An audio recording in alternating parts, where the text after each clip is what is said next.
Assalamualaikum warahmatullahi wabarakatuh. Saya Nevita Wahyu dari jurusan Tadris Bahasa Indonesia kelas 4B. Di sini saya akan menjelaskan salah satu metode pembelajaran menyimak yang saya gabungkan dengan media pembelajaran yang saya beri nama Pohon Dadu. Di sini saya nanti juga akan menjelaskan bagaimana langkah-langkah pembuatan dan cara penggunaannya. Bahan dan alat yang dibutuhkan adalah ini, ada kertas warna, ada teks cerita fantasi, ada dadu, kemudian ada pensil dan gunting, ada paku tusuk, juga ada styrofoam.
Wis dan belimbing ajaib. Wis, sang kurcaci penggali sumur, memiliki sebatang pohon belimbing ajaib di rumahnya di tengah hutan morin. Buahnya berwarna-warni sesuai warna cabangnya. Pohon belimbing ini merupakan pohon ajaib di kalangan para kurcaci di hutan morin. Pohonnya bercabang 5 seperti jari tangan dengan warna yang berbeda-beda. Setiap warna mempunyai khasiatnya sendiri. Buah merah cabang ibu jari berkhasiat menyembuhkan penyakit asma. Buah hijau cabang telunjuk berkhasiat menyembuhkan sakit perut. Buah kuning cabang jari tengah berkhasiat menyembuhkan penyakit mata. Buah putih cabang jari manis berkhasiat mempercantik wajah. Berbentuk Berbentuk seperti jari manis yang anggun, belimbing putih sering dipesan kurcaci wanita untuk mempercantik wajah dan tubuh agar tetap segar dan penuh pesona. Nah, buah biru cabang kelingking kecil dan agak rapuh. Buah biru berkhasiat menyembuhkan penyakit lupa. Semua kurcaci yang pelupa langsung pulih ingatannya ketika memakan belimbing biru. Suatu hari, Wis pergi menggali sumur di desa sebelah hutan Morin. Tiba-tiba matanya terkena pecahan batu galian. Wah, bahaya kalau tidak segera diobati. Wis lalu mengambil belimbing kuning dari dalam tasnya. Kemudian dimakan. Ajaib, seketika itu juga sakit matanya sembuh. Ketika hari mulai sore, Wis pulang ke hutan. Di tengah perjalanan, Wis bertemu dengan seorang ibu tua yang menderita penyakit asma. Karena merasa kasihan, Wis mengambil belimbing merah dari dalam tasnya dan diberikan kepada ibu tua itu. Setelah ibu tua memakannya, seketika itu juga sembuhlah penyakitnya. Ibu tua lalu mengucapkan terima kasih kepada Wis. Wis melanjutkan perjalanan pulangnya. Kembali, Wis bertemu dengan kakak beradik yang tengah duduk di atas batu di pinggir sungai. Sang adik mengeluhkan sakit perut. Karena merasa kasihan, Wis mengambil belimbing hijau dari dalam tasnya dan diberikan kepada adik tersebut. Wis menatap kakak perempuan, kemudian Wis menatap kakak perempuan yang buruk rupa dan ia merasa iba. Wis lalu mengambil belimbing putih dan diberikan kepada sang kakak. Sang kakak menolak karena ia tidak merasakan sakit. Namun Wis tetap memberikannya. Dia mengulurkan belimbing itu. Dan Wis mengambil belimbing hijau dari dalam tasnya dan diberikan kepada adik tersebut. Wis menatap kakak perempuan, kemudian Wis menatap kakak perempuan yang buruk rupa dan ia merasa iba. Wis lalu mengambil belimbing putih dan diberikan kepada sang kakak. Sang kakak menolak karena ia tidak merasakan sakit. Namun Wis tetap memberikannya. Dia mengulurkan belimbing itu. Kamu boleh memakannya. Nanti kamu akan tahu khasiatnya. Akhirnya kedua kakak beradik itu pun makan buah belimbing pemberian Wis. Seketika setelah makan buah belimbing tersebut, sang kakak kaget karena wajahnya berubah menjadi cantik, kulitnya menjadi putih dan halus. Dan sang adik sembuh dari sakit perutnya. Mereka lalu mengucapkan terima kasih kepada Wis. Wis hanya tersenyum. Mendekati rumahnya di hutan, Wis bertemu dengan seorang kakek tua. Kakek tersebut kelihatan kebingungan. Wis mendekati sang kakek. Ada apa, Kek? Ada yang bisa saya bantu? Sang kakek menjawab, iya, saya membutuhkan bantuan. Saya mau pulang namun saya lupa jalan ke rumah saya. Oh, jangan khawatir. Silakan kakek makan buah belimbing biru ini, kata Wis. Beberapa saat setelah sang kakek memakannya, terlihatlah reaksinya. Kakek tersebut mulai sadar dan tahu arah jalan pulang ke rumahnya. Setelah mengetahuinya, sang kakek pun mengucapkan terima kasih kepada Wis. Nah, lengkaplah sudah tugas Wis hari itu. Menyembuhkan 5 penyakit dengan buah belimbing ajaib. Setiap hari, Wis, si kurcaci, dan belimbing ajaibnya akan terus menyembuhkan siapa saja yang membutuhkan pertolongan. Saya akan menjelaskan bagaimana cara menggunakan metode pembelajaran lunak yang digabung dengan media pembelajaran pohon dadu. Ini adalah dadunya.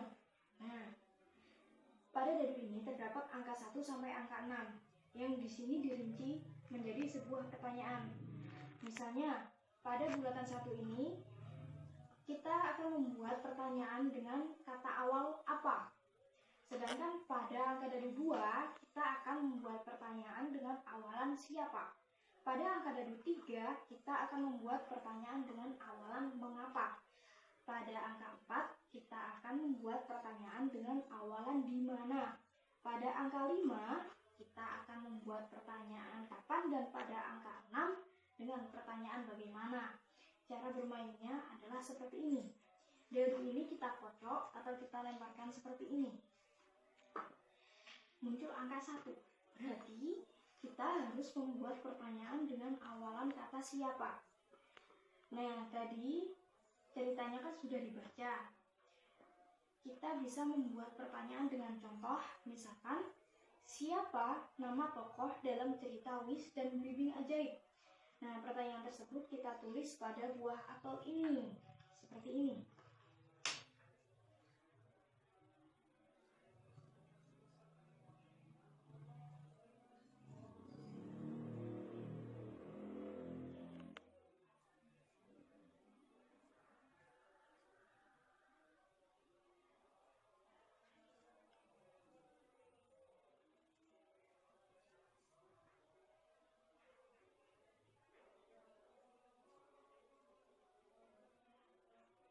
Kemudian kita tempelkan.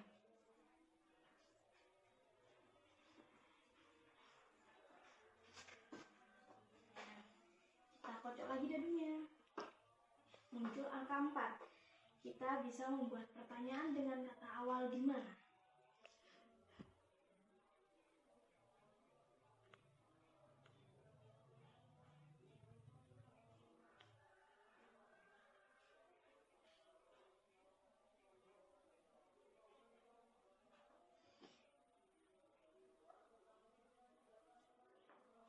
Misalnya, di mana tempat tinggal Wis?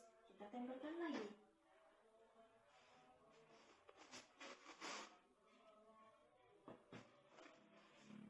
Nah, dikocok lagi dan seterusnya. Semakin tajam daya menyimak kita atau daya ingat kita, maka semakin banyak buah apel yang akan menempel pada pohon dadu ini.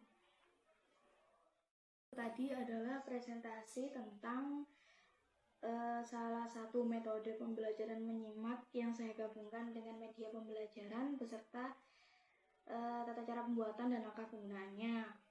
Berikut adalah kelebihan dan kekurangan dari metode yang saya gunakan. Kelebihannya adalah membuat peserta didik menjadi lebih aktif. Yang kedua, meminimalisir adanya contekan dari pertanyaan yang dibuat karena peserta didik akan berusaha untuk membuat pertanyaan masing-masing. Yang terakhir adalah guru dapat mengetahui sejauh mana pemahaman siswa tersebut setelah materi disampaikan. Sedangkan untuk kekurangannya adalah yang pertama, media yang digunakan akan mudah rusak apabila terkena air. Dan yang kedua, siswa yang tidak bisa menjawab akan cenderung diam karena ia akan berpikir lama. Dan yang terakhir, metode ini membutuhkan waktu yang relatif lama. Presentasi dari saya. Untuk kurang lebihnya, mohon maaf. Sekian dan terima kasih. Wassalamualaikum warahmatullahi wabarakatuh.